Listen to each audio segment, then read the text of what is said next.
What happens when personal history and professional passion converge to fuel a mission aimed at transforming lives through technology? Well, in a world where the digital divide continues to present significant challenges, especially for marginalised communities around the world, the potential of technology to serve as a bridge to equity and empowerment has never been more critical. And today on Tech Talks Daily, I'm going to be joined by the fantastic Darrell Booker, a leader in racial equity and technology at Microsoft, and also a key figure behind the KidSave's Embrace project. And his story is one of inspiration, driven by his mother's experiences in the foster care system, and also an unwavering belief in the power of technology to enact meaningful social change. So today we'll learn more from the heartache and struggles within the foster care system to the corridors of Microsoft, and how Darrell's journey is a testament to the transformative power of technology and also the human spirit's resilience. But before we get today's guest on, it's time for a quick shout out to the sponsors of Tech Talks Daily. And in today's digital age where data breaches are all too common, securing sensitive information has never been more critical, right? Well, enter Kiteworks, a pinnacle of managed file transfer security, or MFT security. So step into the future of secure file transfer with Kiteworks by visiting kiteworks.com today to see why it's hailed as the most secure MFT on the market. So once again, kiteworks.com. And now let's get today's guest on. So buckle up and hold on tight, because no matter where you're listening in the world right now, I'm going to be beaming your ears all the way to the US to learn more about this inspiring story. So a massive warm welcome to the show. Could you tell everyone listening a little about who you are and what you do? Wow, how much time do I have? But, really high level, Darrell Booker, in Microsoft within our philanthropy division, leading one of our racial equity initiatives focused on how we can leverage technology to support so many of our underserved communities across the country and the globe, actually. Well, every day on this podcast, I bring a different guest on and try and get people thinking about how technology works best when it brings people together, and also how it impacts almost every aspect of our life, business and world, and often in some ways that you don't automatically associate with technology. And of course, yes, today we're going to be talking about Microsoft and some of the great work you're doing with technology. But I think more than anything, I always like to begin by diving into my guest's origin story. And when I was doing a little research on you, I mean, your journey into improving and uplifting Black social support networks, I was reading that it's deeply inspired by your mother's experiences in foster care. So just to set the scene for our conversation today, can you share more about how these very personal stories have helped shape both your mission and your approach at Microsoft? Absolutely. I say all the time that, employers, in my opinion, really need to honor and value someone's lived experience. So many times it's traditionally, what do you look like on paper? How many degrees do you have? You must be the most qualified to do these things. But oftentimes it's those who, are born in a certain tradition or grew up in certain things or navigated things in their life or saw around them. Oftentimes, those are the ones that's best equipped, to be part of your company and move things forward. So, with that said, for me, it was a lot of things I realized later. I did not know. For me, I thought everything was the perfect, two-parent household. And, I'm, much different than maybe some other people and things of that sort. But there were some things that, I was noticing as to, what that household life was like. My mom, she, close guarded, for a long time, what she grew up with being in foster care from the age she was 2 until she aged out. And for those that don't know, that term aging out is basically when the system has basically said, okay, you're on your own. In most states, that's the age of 18.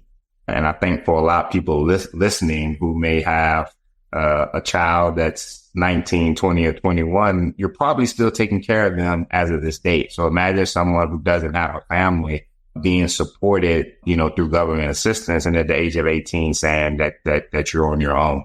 So as I grew older, I started to connect some dots in terms of, her that family dynamic, all of her brothers and sisters who were in foster care, for lack of better words, seeing a little bit of the dysfunction between all of them. And then just a lot of the emotional ups and downs from my mom. And, I finally connected it to, oh my gosh, this is all due to the very traumatic things that happened to her while she was in care, and extremely traumatic things, to where still to this day, mid 60s, it still affects her.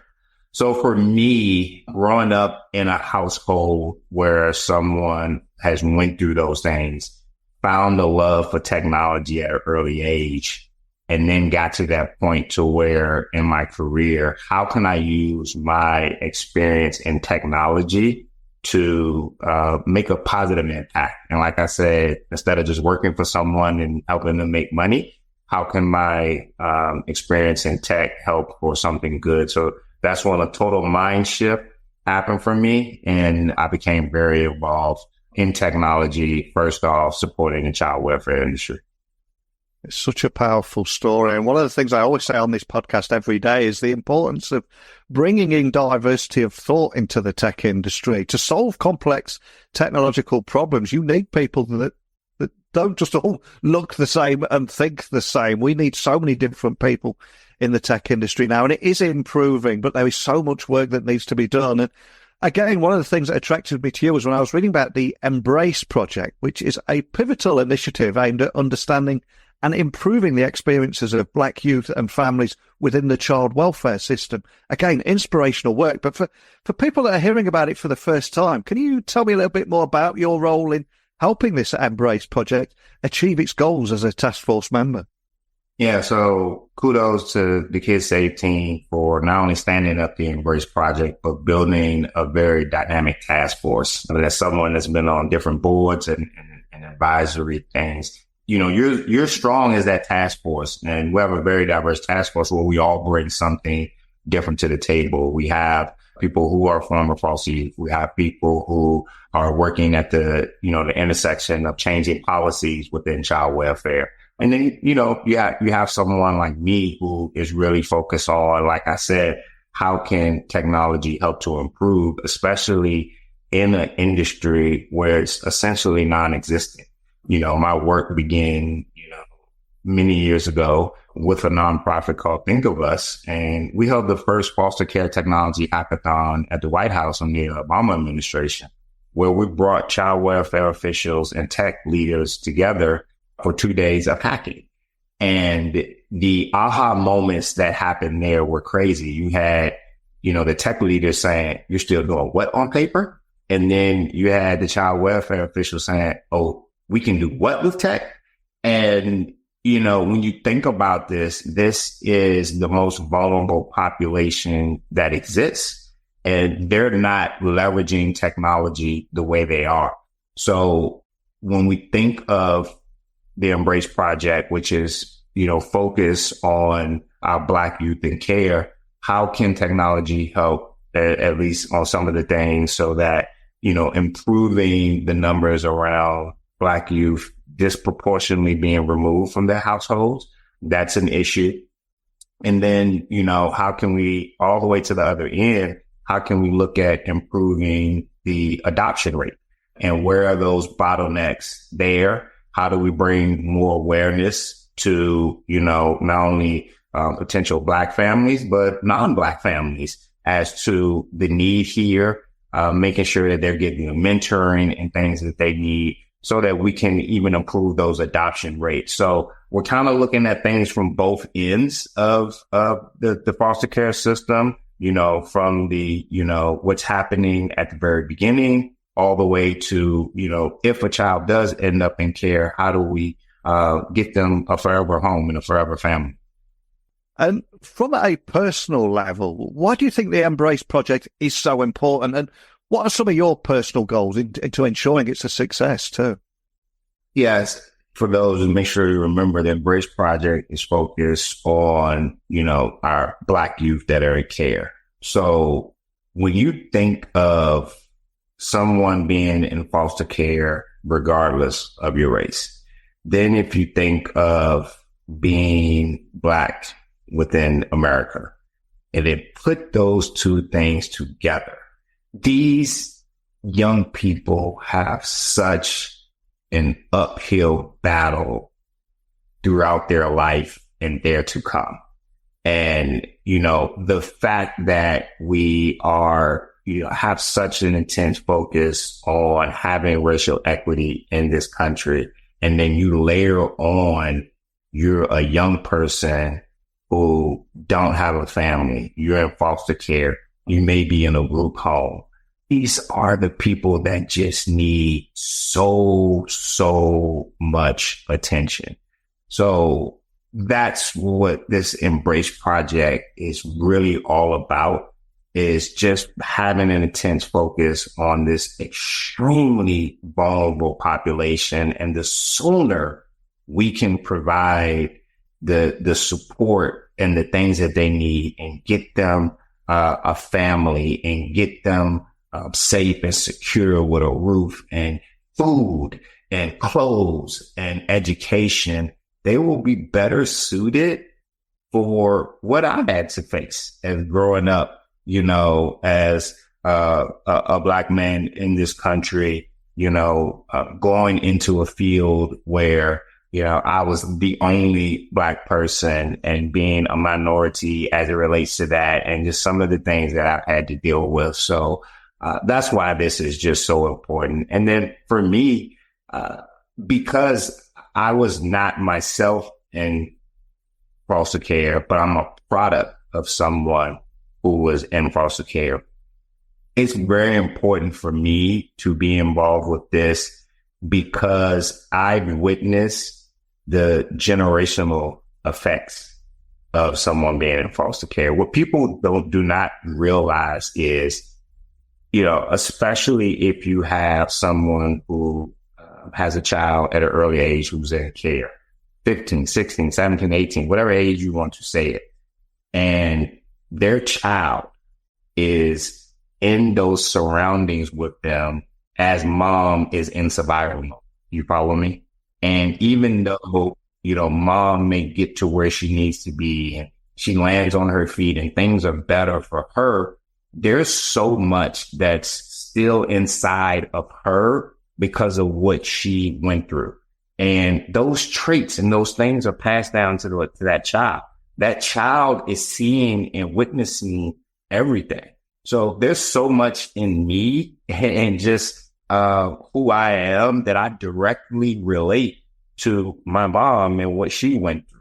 So for me, I'm really focused on how we can provide the support needed to them as soon as possible, so that as we think about the generations to come behind, that at some point we can break that cycle. You follow me? And how can my work in technology just really help to make somewhat of a difference in any way that technology can help? So that's kind of why it's really important for me to be on this task force.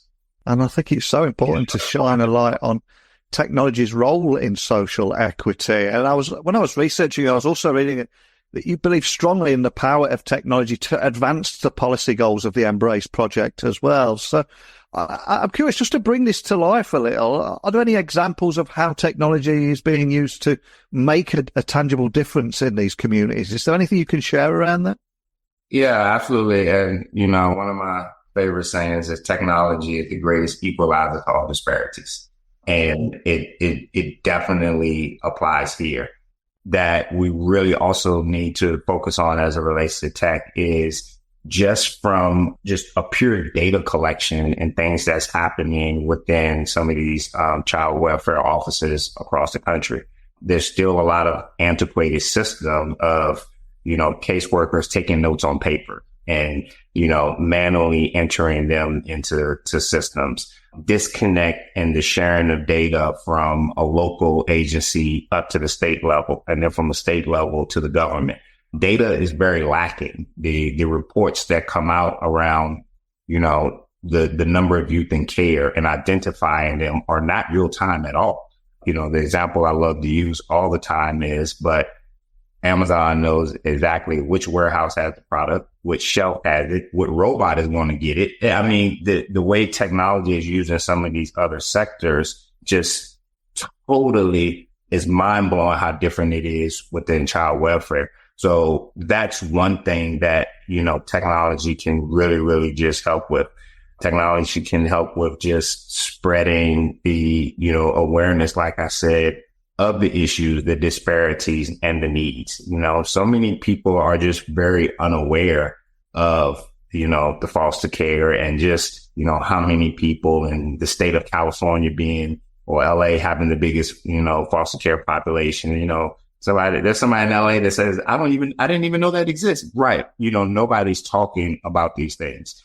And like I said, how can technology help with matchmaking, potential foster parents to kids?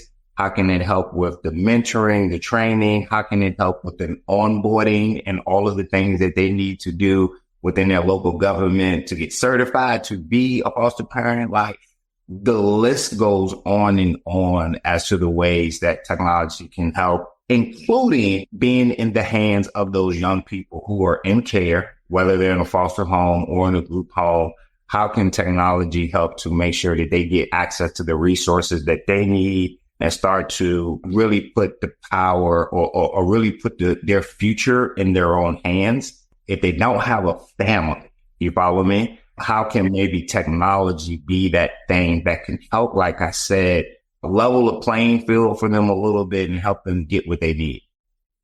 And if we were to take your work with the Embrace project and indeed racial equity at Microsoft, I'm curious, what are some of the most significant challenges that you've had to face and how have you overcome them? Any stories you can share there around those challenges and overcoming them? Wow. So for me, it is just, and I'll just go back to the overall awareness to the problems that exist, and then the understanding and the knowledge of how do we resolve these things. And I say that to say, when I think of the work within Microsoft, it is an intense focus within those communities and the Black and African and brown communities, where we think of those terms, the digital divide and things of that sort, and how things that you and I are doing on a daily basis, we're taking for granted and don't realize that there's still people who don't have access to high-speed internet, who don't have devices and things of that sort. For so many people, because we have so much things at our disposal, there's this mindset that, okay, everybody's there now. Everybody has these things. And the truth of the matter is they don't. So one is just understanding that problem exists. The same as it relates to, like I said, understanding that these problems exist as it relates to the foster care communities. And then the second thing is building those relationships with those partners at the most hyper local level to be able to start to make some impact and change.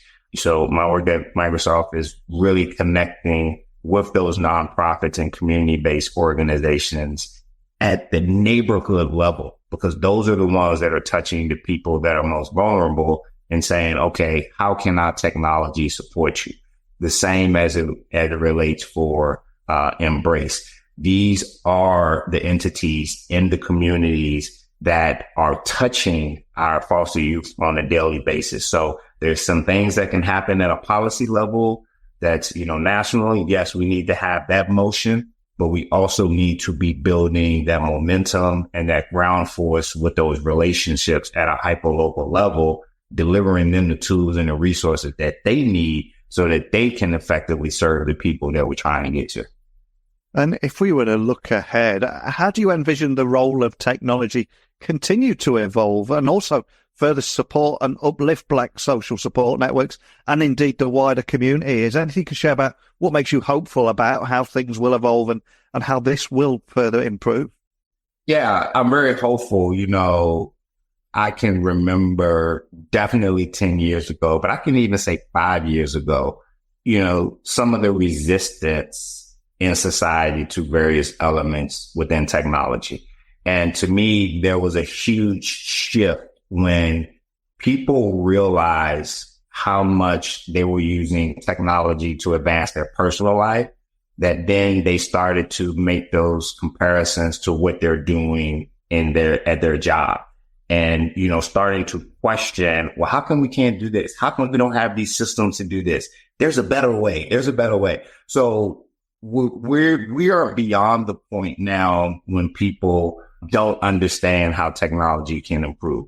Now it's more of iterating and innovating in various areas of technology. I'm extremely excited about all things AI. That is something too that, we had to get over the hurdle of myths and things. And people are really starting to understand how AI can really, improve your workflow, give you access to information, and just really change the landscape of how we are serving people.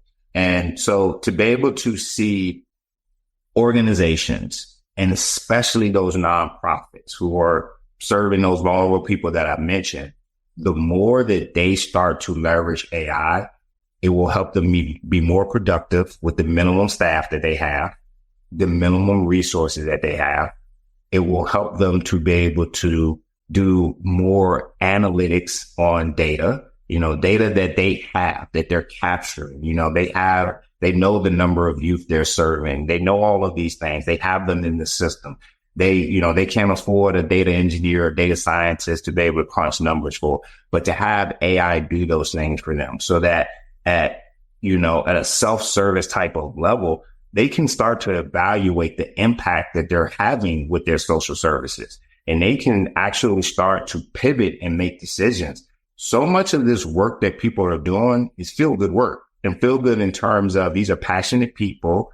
And, sometimes, they work with a particular young person. I did such a great thing with that person, and I saved this person, and so much emotions in it that sometimes they're not taking a step back and looking at data and saying, hey, are we being effective as we think we are? And sometimes data will tell you a different story. So these are just all the things that, AI will be able to bring to, everyday organizations to really propel them just in their missions. And I think we've got a fantastic opportunity here because we will have people listening in more than 165 different countries out there, and you're speaking directly into their ear. And I know for sure that there's going to be a lot of people out there that you're inspiring now with not only your words, but your actions as well. So what advice would you give to any tech leader or business leader, or indeed company or brand that are looking to make a real meaningful impact on racial equity and social justice? Any advice that you would offer to those people listening that want to walk away and take action, having listened to our conversation today? Yeah, I would say two things. You touched upon it around, diversity within an organization, and, really for those organizations that, on the surface, they may not think they have a social impact duty. If you're just a for-profit industry, 9 out of 10 times your consumers are very diverse. So even if you think about from your goal of being profitable, do you have that diverse workforce that is really building your products that's going to serve what your consumer base looks like? Even just doing that, is something that could really help to, have more of a diverse workforce. If you just really start to look at, okay, how can we best relate to our consumers? We need to have those people in-house that's focused on making sure that we're diverse and inclusive. And then I think the second thing is, DE&I, diversity, inclusion, equity, all of these terms. I see a lot of times it's really mostly focused on what they're doing internally, which to what we just talked about is very important. Diverse workforce, inclusion, and things of that sort. But I think also to them starting to look outside the walls of their organization and saying, okay, what are some things, initiatives that we can be doing within our community as well? And it may not on the surface have anything to do with your solution, your product, or your selling. It's not a marketing thing or whatever, but how are you building that brand love by giving back? And then, how are you also finding ways that by you pouring into the community, not thinking that you're going to get something back, that down the road, that will correlate to something that will make a difference within your organization. And I think that's something that I don't see a lot of that. I see a lot of D&I that's solely focused internally. But when you kind of dig and say, all right, what are you doing outside the walls of your organization? I think there's a lot more companies can be doing to support the communities, where they're headquartered or where they are, or where they may be doing business at. Really giving back to the community, because you may not realize it, but they're your future workers. They're your future consumers. You improve their lives. That will ultimately help what you're doing at some point. 100% with you there. And it's such a powerful point. And of course, you're doing this at one of the biggest tech companies in the world. So I've got to ask, are you able to share any of the strategic approaches that Microsoft is taking, again, under your leadership to ensure that racial equity is not just a buzzword, a box-ticking exercise, but again, tangible action within and outside the organization? This is where the exciting part, isn't it? Exactly. And to put in perspective, exactly what we've been doing. So part of our racial equity initiatives, which started in 2020, various pillars across the company. And some of them, like I mentioned, were focused internally. How can we improve in more diverse recruiting, especially in the Black and African American community, getting more within leadership. But then as we extend out, things such as how are we having a more diverse supplier ecosystem and recruiting more diverse suppliers, having equitable spend with them. Our finance team is focused on bringing capital to minority-owned banks in communities, providing them capital and supporting those banks, because those are the ones who's fueling, economic growth within the community. Our Airband team, which was originally focused on bringing broadband to rural areas, has an initiative on bringing affordable broadband to urban areas. Also working with partners to provide access to, low cost devices and things of that sort. We're working to bring computer science to more high schools within communities where computer science is lacking. And then there's the initiative that I lead, which is called the Nonprofit Tech Acceleration Program, which is basically what I was speaking to earlier is, we as Microsoft and, world's largest tech company, we can't get to every person on the planet. But what we have a really great shot at is getting to every one of those organizations that's supporting the people on the planet. So in a more of a one-to-many fashion, if we can digitally mature those nonprofits and make sure that they're operating at the highest of levels as possible, and I'm even talking small community-based nonprofits, we know that will have a higher impact on their mission. They're going to be able to work faster, more collaborative, more productive, etc. And then through that, what we're now gaining is partners at a hyper-local level that now through them, we can get so much of STEM and STEAM skilling and curriculum into the hands from youth to young adults to seniors. And that could be just basic digital literacy, coding, AI. We're linked in. So we bring so much as it relates to career development and brand development. And don't forget, we're Xbox, and gaming and esports is bigger than the movie industry worldwide. So now we're able to reach people who desire to be in the industry through those nonprofit partners and say, hey, here's how we can help your young people who want to get into gaming to be a game developer. Here's how they be an independent developer. Here's how they code. Here's the programs that we have for that. So that is, in a nutshell, everything that we're doing from a racial equity lens. And then, like I said, my work is specifically focused on accelerating those nonprofits with their technology, and then through them in a train-the-trainer model, giving them the tools that they need so that they can be the driving force to train, skill, and educate those in their community.